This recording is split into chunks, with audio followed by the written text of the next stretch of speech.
So really, like I said, what we wanted to do is I just wanted to do a little more engine stuff, like a little more piping here for the ship. Might even get to, if I can do that quick enough, because it shouldn't take that long, maybe do a little bit of work on these right here as well, which we don't have to do much work on these, but maybe a little more just to kind of finish them off as thrusters. But I really want to start off with just kind of doing a little more piping on the ship. Now remember, it's kind of really just two things, right? It's creating our curve, and then it's just snapping that curve to the surface. So one of the first things I could do is I can go to the Add menu, Curve. Remember, in the Add menu, just like we can go to Add Mesh to add primitives, right below that in the Add menu is Curve. And this is where we could grab a Nurbs Curve, right? A Nurbs Curve. So that drops one in. Now you'll notice I have to hit 1 to kind of see it, right? Once we hit 1, it puts us into edit mode. And you'll see there's 4 vertices selected. That's our curve. Now the nice thing is it's in edit mode with all the vertices selected, so if I just hit W for move, I can just middle mouse button to kind of view move this over. Because remember, we like to keep that little orange dot on the center, right? Because that's actually the center of your object. Can you fix that reasonably easily by kind of, going to, like if I go back to object mode here, if I went to like object, one of the things you'll notice is you can actually snap your cursor to world origin if it's not. And then once you've done that, you can go set origin, origin to 3D cursor, right? That's kind of a nice way to kind of set those down. There's also ways with an object menu where you could go to things like apply all transforms, right? There's a couple of different ways you can kind of reset your transform to 0, or you can just snap. So there's a couple different ways, but I just find it's easier to kind of just go into edit mode and move it in edit mode so that your center for your object's on the center of the world anyways. Because remember, that can affect the way your mirror actually works, right? If your center, that a little orange dot is over here, this curve, when you mirror it, it's going to mirror it further over than you're expecting because the center is off position, right? So that actually can matter. So for me, it's just easier just to be in edit mode to do this. Now that I've got this curve, remember, one of the things we could do is, remember, there is the green curve properties menu right here, right? Remember, the bottom right side is your properties menu, and there's, the wrench and screwdriver at the top. Then there's what looks like the printer and the microwave, right? Or TV or briefcase. It kind of looks like all of those things. Down here we have our blue ones, like the blue wrench. The very bottom one is that kind of red sphere that's got a bit of a checkerboard in it for materials. But particularly when you have a curve selected, you'll see that there's this one green one that kind of looks like a curve. And when you click on that, that's where you have options in here. And one of those is the geometry menu, right? So once you click to open that up, you'll notice that there's a section called bevel, and round's on by default, and that's what we want, but there's some neat stuff you can do with object and profile, but there's only so much I can show you guys in a high school class, so, you're not learning everything about Blender, right? But you're learning enough. You're learning some good stuff. But if I turn depth up a little bit, you see how it actually creates thickness for kind of a pipe or a hose, right? I do usually turn my resolution down just so that this resolution is lower. You'll notice this resolution in bevel controls the amount of polygons that go around, right? Kind of around the diameter of it.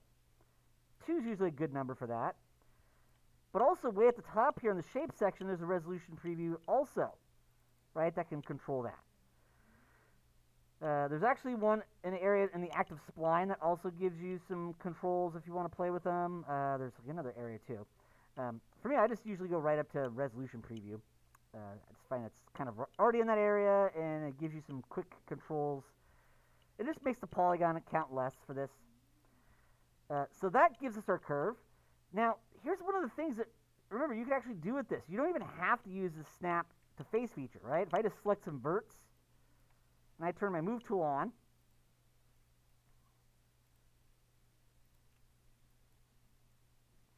I can move those around. Why is that staying in the center there? That should not be staying in the center. Oh, these are still, those are still set to cursor, right? Remember from the other day, I actually still had the global set to cursor, and I had the link set to cursor. So it's a good idea to set those back to kind of the defaults, which are median point and global. And then you'll actually see your manipulator is supposed to be where it's at, right? So one of the things you can keep doing is just kind of select, and for the actual curve tool, I like my move tool to actually have drag set to select box, right? You can actually switch this up. Active tool I usually find is the best a lot of the time, but sometimes you might want select box on. Like when I'm doing curve stuff, it makes it easy just to drag the box to grab the vertices, right? Now you can actually just move this stuff around without snapping, right? But remember, there is your magnet tool up here, right? It's kind of right next to the global and the chain link one, which are really controlling your position and the orientation of your manipulators, move, rotate, and scale, or actually even your other tools. But then there's the one that is a magnet, right? And you'll notice that the magnet turns the snap on, but then you have to tell the thing next to it on the right.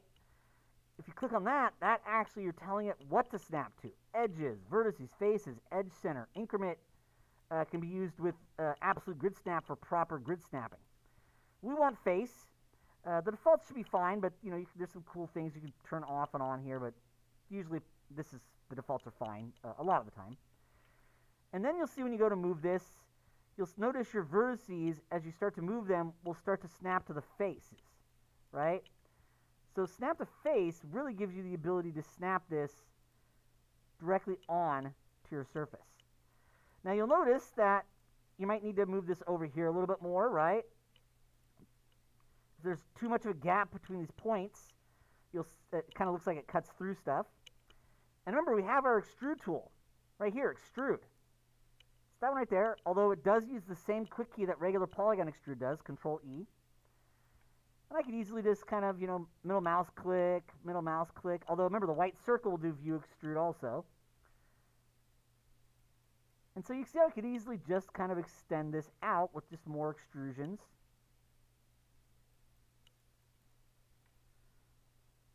There we go. And now we've kind of got that piping in there. Remember, if you need to, you can always select multiple vertices. And if you right-click, remember, one of the very top options of your curve also has a context menu, right? If you're in curve and edit mode for curve, when you right-click, it brings up curve context. You can actually subdivide to create more vertices along your surface. So remember, extrude is a great way to extend these, right? And we just kind of nicely extend these curves to kind of give us a little more piping, right? And of course, move I could use to snap these along.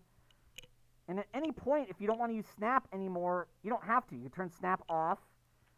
And then when you move stuff, it's just going to be moving based on view, right? And that gives you some options that you can play with there, right? So remember, this could be a good start, but you still might find you want to come in here and just move some of these a little bit just freeform, right? So this is more just letting you see that you can snap directly to faces, and that can be really cool for kind of starting this and getting your primary stuff on the surface. And then you can just turn it off, right? It's as simple as turning the magnet off or on to actually just move it around a little bit yourself, right? And keep in mind that you can also even duplicate these curves. You don't have to, but I can select a point and your actual up and down arrow, right? Remember, select, and you have more and less. So you see how even your select menu changes to be more context sensitive to your curves up here, your menus up here. So up and down arrow for more and less actually work on the edit points for a curve as well. And if I want, I can just hit Control D for duplicate to duplicate a curve. Right? You'll see in the curve menu there's add duplicate there, but it's the same add duplicate that is really there for all the stuff, for objects, for faces. So that quick key, that add duplicate, that Control D will actually pretty much duplicate anything you select, right? I mean, not everything, but quite a bit. Objects, faces, curves. And it's really kind of neat. So if you want to add some more curves here, you can. Keep in mind that even select linked, right? You'll see there is a select link for curve. We'll select all the points for a curve. And you have tools like this, radius, that can allow you to thicken or thin out specific vertices. So if you want like those pipes to be a little thinner, you can make those pipes a little thinner. And you can do it just to select vertices, right? Radius right here. And this is actually one of those really, really cool things that Blender can actually do. that a lot of other 3D software doesn't have a particularly easy way to do. The actual curve features in Blender are pretty awesome, right? You can do some cool stuff with, and that's not even getting into profiles and some of the things you can do with that, right? The fact that you can taper these down, it's really a neat curve system, right? And then, of course, I can go to object mode, and these are all one curve, all one object right here. And I can easily go to the blue wrench, add modifier, mirror, and then it's on the other side. And if I go to edit mode, you see I can still go in and I can still move these around, and it affects the other side. So you can still apply your mirror modifier even to these curves. I'm going to leave them curves momentarily because maybe we want to adjust them a little bit later on or something like that, but eventually you'll want to convert these to mesh. Let's save that really quick. And I just wanted to do one last little thing kind of on these thrusters to kind of finish up our new lecture for today. So remember, that's a different object, so we go 4 for object mode, right? 4 for object mode. And we can click on the thruster object. Now, it does have this kind of faceted shading there. So remember, if you right-click, that brings up your object context menu. At the very top is Shade Smooth. And you see how it kind of shades these better? Now what I can do is I can go to 3 for face mode, and I can just grab all these bottom faces, right, for these thrusters. And it'll do it on both sides, of course, right? There we go. Now, if I wanted to scale these all down independently, like maybe I wanted these thruster engines to taper a little bit, I could always turn my scale tool on, right? R for scale. And if I left-click drag on that white circle, you see how it's going to scale them all towards the center? That's not what we want. That's what is happening when you use median point, right? So the default kind of link here for the transform pivot point is median point. And median means middle. So that's actually at the center of your selection. So you don't have to change this to local unless you want to, or normal unless you want to. But you can at least change the pivot point position to individual origins. And that way each of these faces will kind of have its own individual scale tool. And now you'll see if I do that uniform scale, you see how they all taper in? So once again, I'm just really trying to get you to see a little bit more on this project how cool these can be. I can even switch to normal with individual origin, turn on my move tool, and if I grab the blue arrow, you see how I can kind of shorten these or lengthen them just by moving along normal direction. I was fine with the length they were at, but I'm trying to point out that you can switch the global to normal or cursor or view, and that gives you some neat functions. But you can also switch to things like individual origin, which can be really cool. Active element can actually be really neat. I don't feel like we need anything on this project for that, but I've definitely gotten some good use of that active element. So usually a good default is global and your median point, but you could switch these around to have different centers for your objects, your selections, and even different rotations for your manipulators. Really cool stuff. And then, of course, I can use inset, right? We've seen inset a bunch of times. I can just kind of scale that in a little bit, right? So that's going to do basically an extrusion kind of geometry structure, but it scales it.